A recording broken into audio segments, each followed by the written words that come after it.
freelance filmmaking kits. It's different for everyone, right? You have yours, I have mine. I'm going to show you a few things that work for me and why I continue to use them in the same manner for over 5 years. Now, this kit was originally developed sometime around 2021, early 2021. I have been filming for over 10 years, however, and this is the type of kit where you're going to need to have a base camp. Things are going to have to be set up.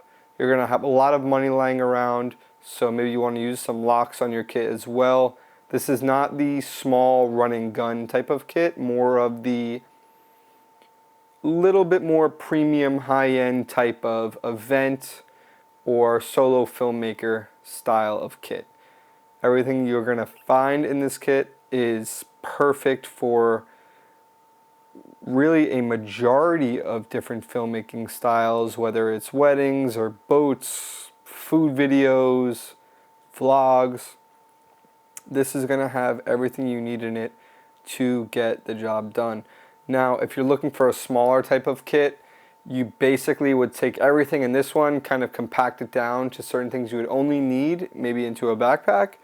But I'm going to transport everything in one go with one kit, and it's going to live in my storage compartment when I'm not using it, ready to go every single time. This is not a kit that you repack several times, that you restructure. This is my go-to kit. It's ready 100% of the time. I am filming on the FX6 right now, so this would also be in the kit. I kind of subbed out a few different things, like my Leica and a couple PL mount glass, which would be in the spot of the FX6. So with that being said, I'm going to show you a little bit about what's in it. Maybe I could improve a little bit as well. If you guys have some input, let's get into it. I'm also not working with a lot of space here, so bear with me. We're making things happen. I'm actually shooting right now in my future podcast studio, but you guys know how it is. The come up is real. It takes a little bit of time, but it will really grow, especially with this channel and what I'm looking to do here. So with that being said, I'm going to show you a little bit about how I do things. Okay, so this is my 1626. This is my everyday filmmaker kit, and it's a double layered case with a bottom insert here, and then it also has a top insert that kind of supports all of the glass and everything else. And then the Jason case has all of my smaller inserts in it, which I don't really believe in that foam that comes with them. So I installed this Jason case. The biggest problem with these is that they're so heavy, so they always fall over. Like the glue that comes with them, I've tried everything. I've tried liquid nail, Velcro, double-sided, 3M, Gorilla Glue, you name it. Basically, I've had this for so long, I resorted to the ultimate way out, which is crazy in some people's minds, but it's worked incredible for me, is I screwed the case in with some washers into the hood, into the ceiling of the case. So it'll never come out. It will rip out pretty bad before it even, falls over ever. But it does make the lid very heavy, so if the case is empty, then it will topple over. So I'm going to start with the top. I'll show you a bit about the glass, how I keep the batteries and everything accessible up top, and then everything I don't use as much on the bottom. That kind of, is a very modular system that I built on the bottom. But everything on the top kind of remains the same year-round, unless I'm building a very small kit for a very specific job. This is my go-to case for everything that I do. I did remove some of the tags with some sensitive information on it, so I didn't want to have to blur any of that out. But basically, I'll start with everything up here. The FX6 is on that tripod, so I subbed out the FX6 for this Q3 positioning. So I keep my FX3 in here. It has the fall cam cage on it, great for gimbal work, obviously. And the FX30, which has a f4 10 to 20 millimeter. This is mainly for BTS, and I do a lot of type of car work. So this I put inside the car, and I'm not too worried what happens to it because it is Super 35. It is a little bit cheaper than risking an FX3, but it offers a bit more quality than the GoPro, right? And it's better sync for grading for all the different cameras, which I really like. It is not great in low light. Whoever told you the FX30 is great in low light was lying. That is the worst low light camera I have ever used for obvious reasons, right? And then basically it's glass. And so I keep all of my glass in these cases. So like I keep a 12 to 24 f4 in here for wide angle filmmaking, anything that I really need to capture a different, unique perspective on. This lens is my favorite lens that I have, and it is the Servo Zoom by Sony. If you're doing any type of handheld filmmaking, this is very heavy, but it is also a one-stop shop for everything you could possibly need. I really love this lens.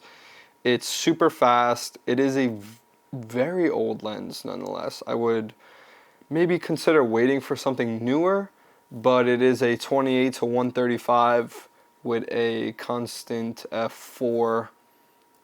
The FX6 has the buttons on it, as well as the FX3.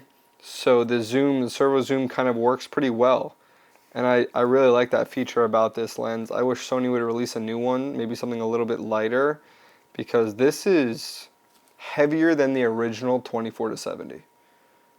Just to put that in perspective for you, if you've had the original Sony 24 to 70 G Master, this is heavier than that. So not for all use case scenarios. If you're going to balance it on a gimbal, when you shift the zoom around, it definitely changes the center of gravity. The next stop would be the 24 to 70. I have in here, just as a decoy to show you what's in the case, a DZO Vespid 25mm prime, and then I always have my 100 to 400, what is it? Yeah, it's a 4.5 to 5.6. It's a good lens. If you need a shallow depth of focus or depth of field, I would not recommend this lens. This really shines when you're at 400 at 5.6 and you're shooting super downrange. So if you're at one side of the runway and the person's at the other, this is one of those lenses where you can kind of like see the heat wave emitting off of the tarmac. If you want to get something super far out, maybe you're filming Kentucky Derby and need shots of horses and stuff. But this has to be I would rate this lens a solid 6.8. Only because of its weight and the fact that it's not a constant aperture. It shifts along with the zoom. Would I buy again? Yeah, I would buy again. Considering I don't do photo work, I would buy again, because this would be all you really need for video. It's fast in terms of autofocus, and it really does still achieve 400 millimeters. If you're shooting in daylight as well, obviously, under all circumstances, maybe dual native ISO, you can get away with it a little bit, which I have also done. Comes out a little bit grainy. And then last but not least is my 90mm macro. I just bought this lens like a year and a half ago. I was pretty upset when Sony decided they were going to release a new one, because I totally should have waited. This lens is over 10 years old. This lens came out, I think, in 2015, maybe 2014.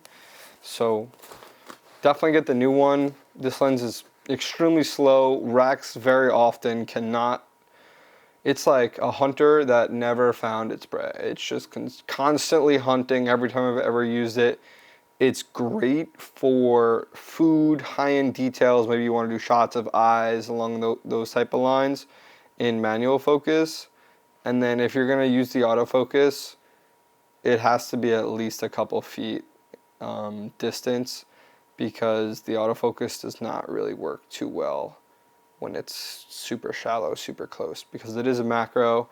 It should have much better autofocus when it is that close, but I think Sony ended up deciding they would just release a better version finally. And then at the edges, I have V-mounts. These are FXL Ion Nano 2s. They work pretty good. I've never had a problem with them. Definitely have a couple hundred cycles on these. And then I recently got these Nano X's, which I'm using right now, the 98 watts, I believe that they are. Yeah, 98 watt hours. So 6600 mAhs. They work really well for the FX6, and I'm running a bunch of accessories on the FX6 as well. They last, I would say if you're running a monitor, maybe a Teradek, an AVX system, actually that doesn't pull power, but there is an XLR equipped to it, it'll probably last 2.5, 3 hours. And then at the edge, a couple more batteries and the dual V-mount charger. So that kind of wraps up the top, which is super overkill, but now you're kind of understanding where I'm coming from in terms of being able to capture a lot of different styles of shots, multiple different angles. You'll never have said, oh, I wish I could have got that type of shot with that angle, with that lens, because you'll be carrying it. And when everything fits in this one-stop shop, why not carry it? Just lock your boxes, right?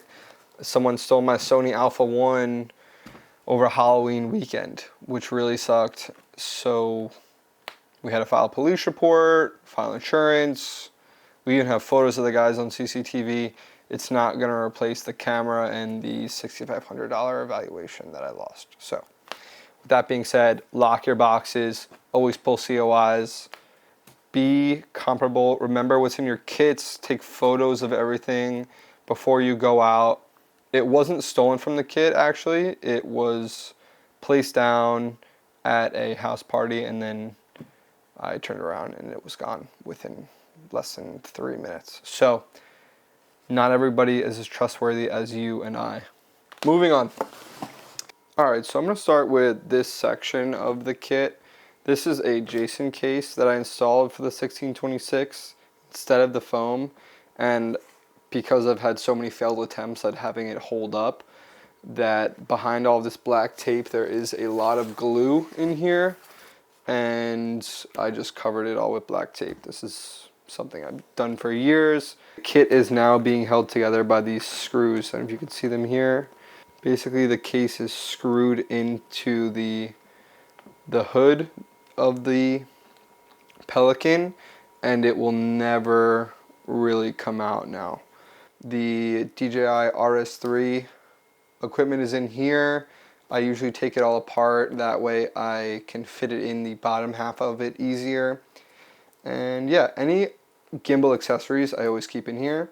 This is the cleaning kit, so I always have cleaning kits whenever I go to my shoots. Chargers, these are clamps. This is the Aperture MC Pro.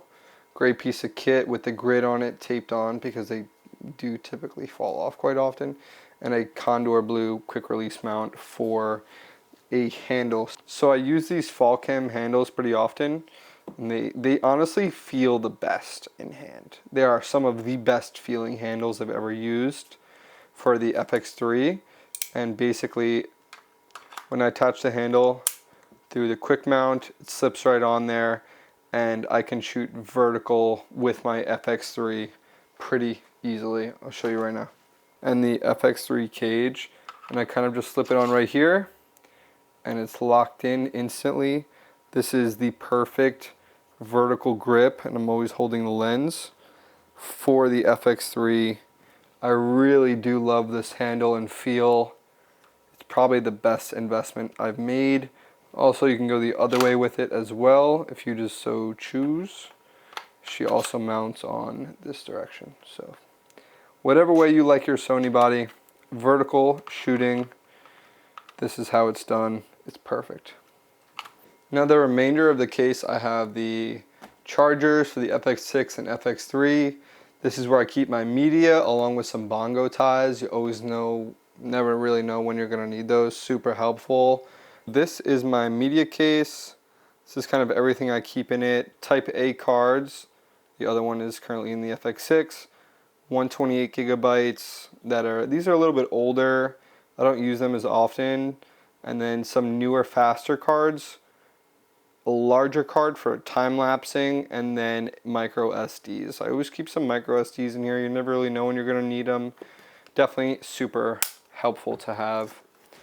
So I always keep over here kind of some gum, maybe some cologne, small med kit, some Motrin, hair styling.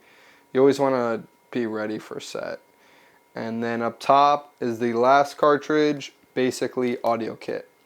I have an on-camera Sennheiser microphone here, the small little guy, and then a set of DJI wireless labs, the original ones, because yeah, the new ones are great, but they're a little bit of overkill, right? So that's kind of everything. Put my light away, and then inside the light too is the aperture clamp. So basically it just screws into this 1/4-20. There's a magnet, or if you want a 3/8 or a horseshoe. Pretty cool, nifty device. Can use that for really anything. And that belongs in there.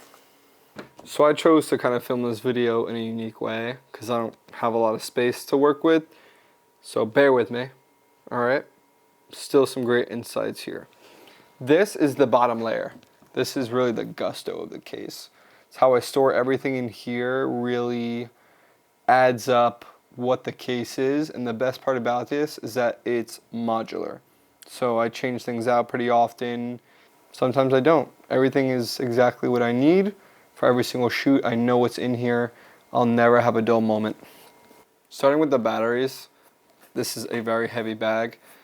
FX6, FX3, GoPro.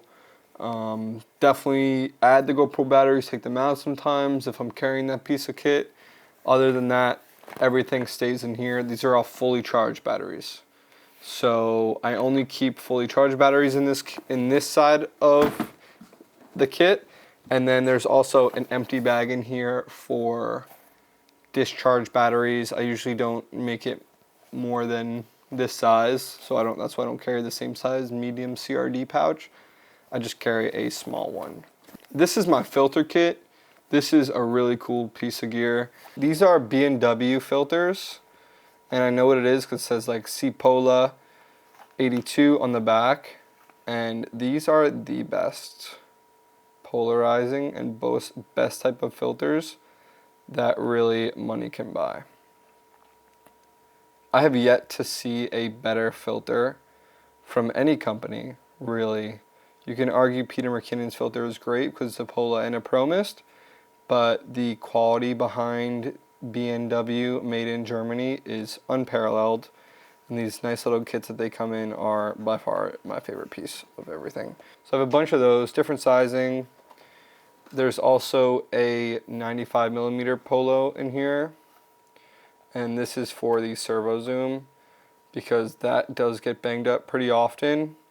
So I bought a little bit of a cheaper polarizer. This is an Evo circulating polarizer. And then I also keep these case insert NDs for the Sony FX3. You can put NDs behind the sensor in the FX3, or in front of the sensor technically. Different stops, 8, 16, 64, depending on what you're trying to do, how bright the daylight is, and these are really good when you don't want to stack too many filters on top of one another. That's when these really come in handy. So definitely recommend having 1 or 2 of these ready to go at certain points. The only problem is when you take those off, it's kind of annoying and super time cumbersome. 62mm Polo, and then, come on guys, am I a filmmaker? I always keep a few extra cleaning pieces in here. That way I don't have to directly reach into my cleaning kit every single time. Maybe I'm in a rush or something. I always want to be ready to move. The next piece of kit is the toolkit. So everything in here kind of revolves around like extra little pieces. A friend gifted me these nice little 3D printed kind of like almost capsules, and I keep 1/4-20 screws, 3/8 screws, all different variants in there, just ready to go real quick, which is pretty cool. Hand sanitizer, I keep a set of Allen wrenches, a flathead screwdriver, never know when you're really going to need that, a blade Sometimes I carry this blade with me, sometimes I don't. Really depends on the shoot.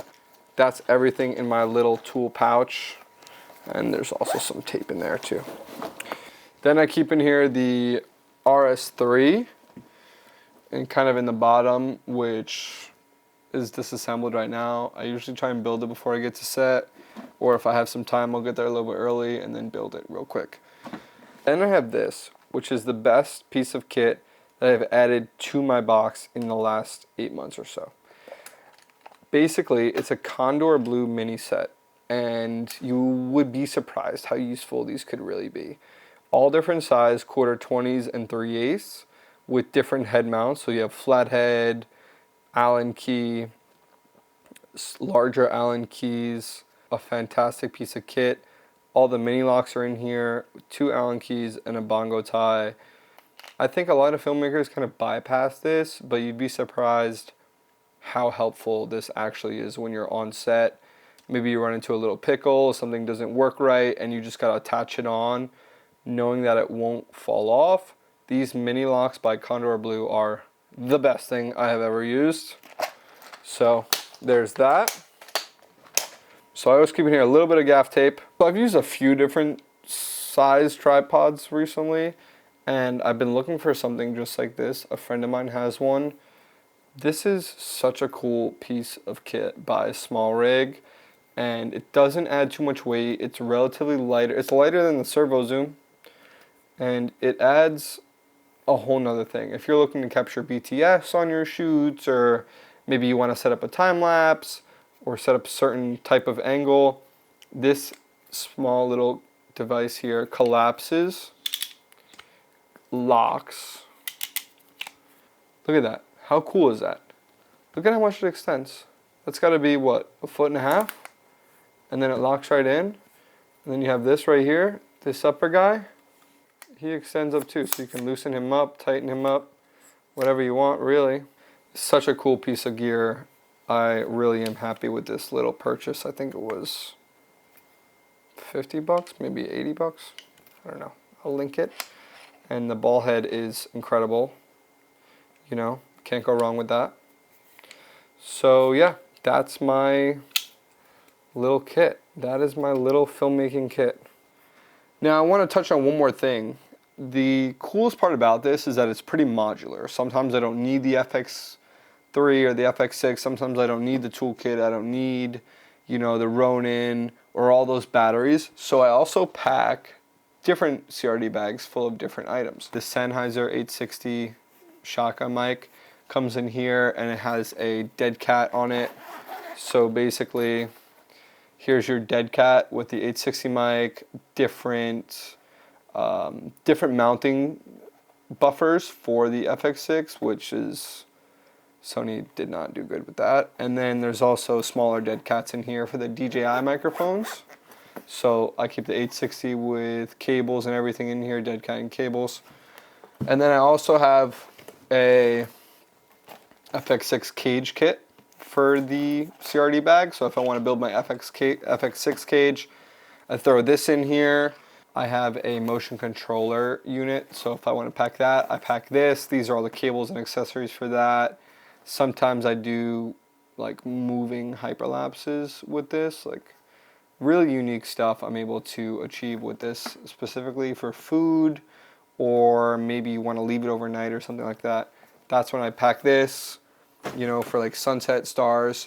And then I also have an Sennheiser AVX kit, which I'm wearing right now, that I pack when I know I'm gonna needing a serious lavalier with multiple different batteries, packs, everything in here. All of my lav stuff is Bumblebee accessories. So I don't use any other type of lav accessories besides Bumblebee because they're the best. And it works every single time. They have the best dead cats. Everything for lavs is unreal. It's kind of just the way I like to do things, and I know I'm never going to have any problems with this lav kit. That's really it. Sometimes I throw that in there. Sometimes I throw in the motion controller kit.